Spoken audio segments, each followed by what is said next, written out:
Welcome to Opinions from the Armchair.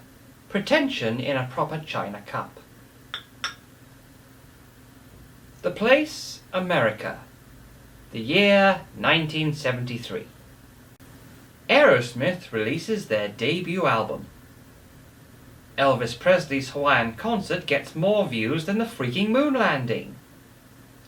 And Richard Nixon is elected for a second term, proving that even before Bush, Americans just love war. And on ABC, a new franchise of short films makes its premiere. As your body grows bigger, your mind must flower. It's great to learn, 'cause knowledge is power.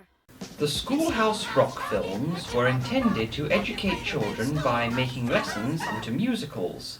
They taught things like maths and grammar, as you would expect in children's education. Conjunction, junction, what's your function? Hooking up words and phrases and clauses. I rest, I sleep, I sit, I lie. But they also went a bit further, teaching kids about economics and government. sell high, take a piece of the pie. That's the Wall Street way. Ring one executive to his legislative, that's Congress. Their undeniable catchiness ensured it became part of America's collective consciousness, just like AIDS. Circus. Now, I have no problem with the films they made on those subjects. In fact, I found the one about verbs enlightening. Until I first saw that about a year ago, I genuinely had no idea that sit, sleep, and resting were verbs. My mother taught me that verbs were doing words, but Mum, when you're sitting, sleeping, or resting, you're not doing anything. What bothers me, however, is the films they made to teach history, and by that I mean American history, which is what brings me to my subject.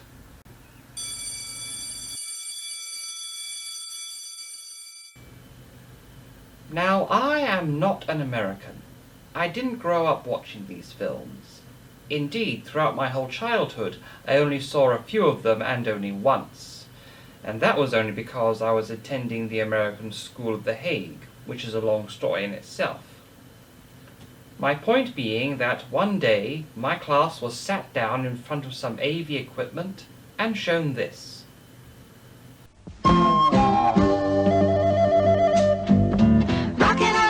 Smishing and a splashing over the horizon, what can it be? The pilgrims sailed the sea to find a place to call their own. In their ship Mayflower, they hope to find a better home. They finally knocked on Plymouth Rock, and someone said, "We're there." It may not look like home, but at this point I don't care. Seems like a fun, educational film, doesn't it? But then you get to this. They knew that now they'd run their own land. But George III still vowed he'd rule them to the end. Anything I say, do it my way now. Anything I say, do it my way. Don't you get to feeling independent, 'cause I'm gonna force you to obey. He taxed their property, he didn't give them any choice. And back in England, he didn't give them any voice.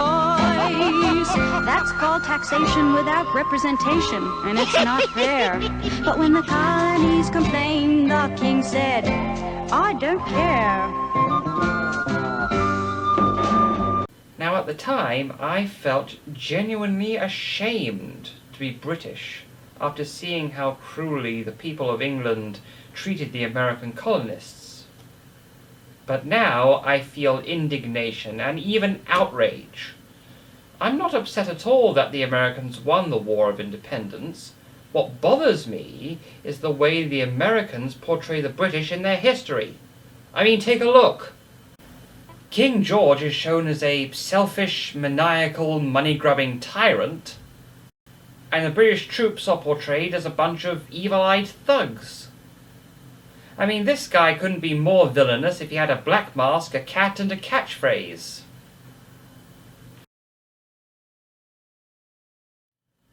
If you're not suspicious by now, have a look at their film about America's expansion into the West.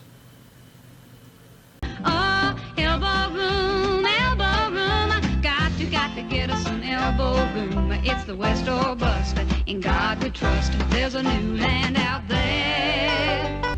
The way was opened up for folks with bravery. There were plenty of fights to win land rights, but the West was meant to be. It was a manifest destiny. The trappers, traders, and the peddlers, the politicians and the settlers, they got there by any way they could. The gold rush trampled down the wilderness, the railroads spread across from east to west, and soon the rest was opened up for good.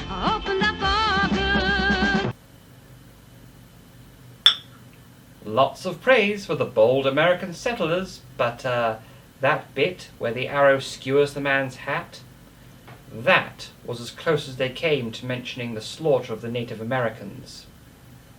Still though, teaching kids about expanding your nation's borders westward while rolling over the natives, how bad could that be?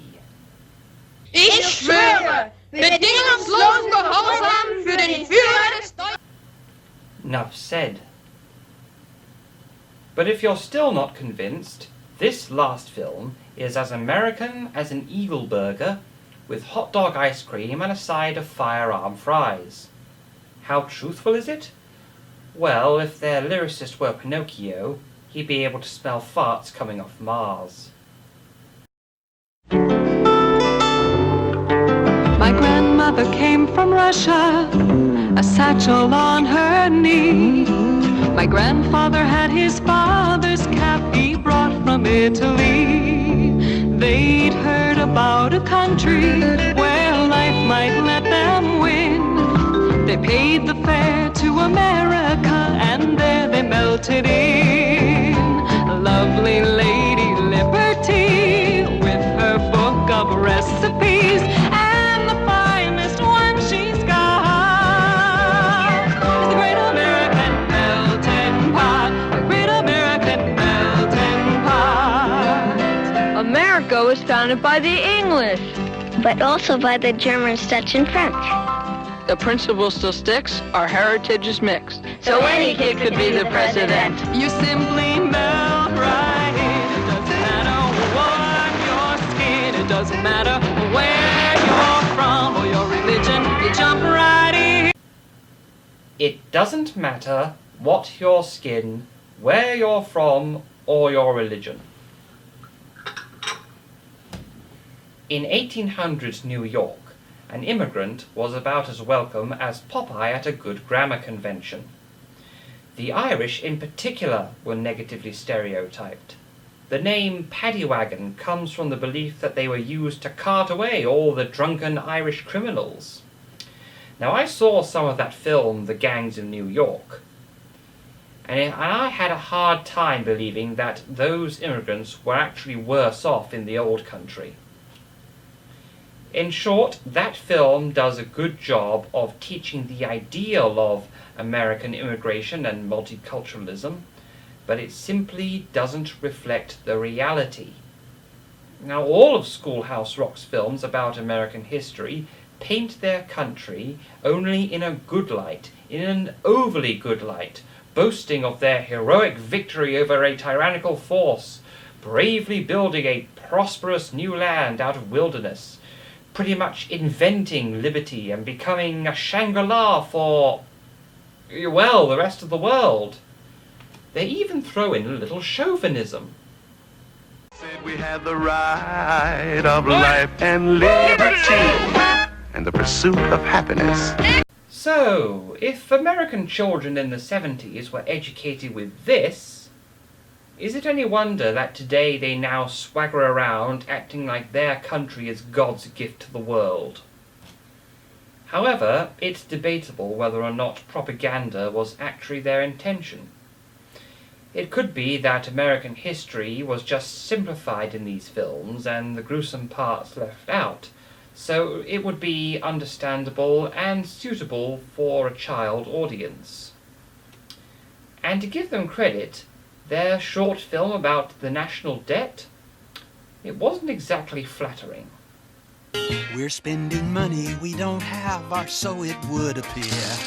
The deficit is that amount we overspend each year.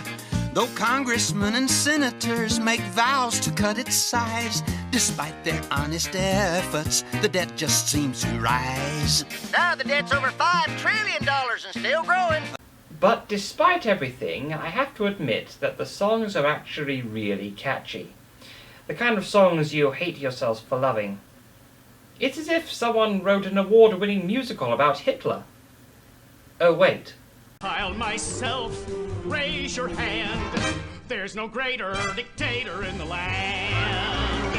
Whether or not Schoolhouse Rock is intentional propaganda, it certainly has the capacity to turn impressionable children into flag-waving patriots.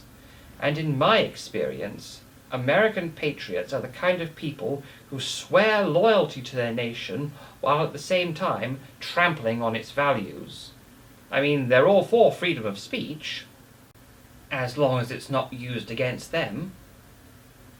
They're all for freedom of religion, so long as it's the right one. And really, the only amendment they seem to care about is the second one. I, for one, think that people should be loyal to ideals, not nations or governments. In the words of American revolutionary Thomas Paine, "My country is the world. My religion is to do good." Join me next time to hear more Opinions from the Armchair.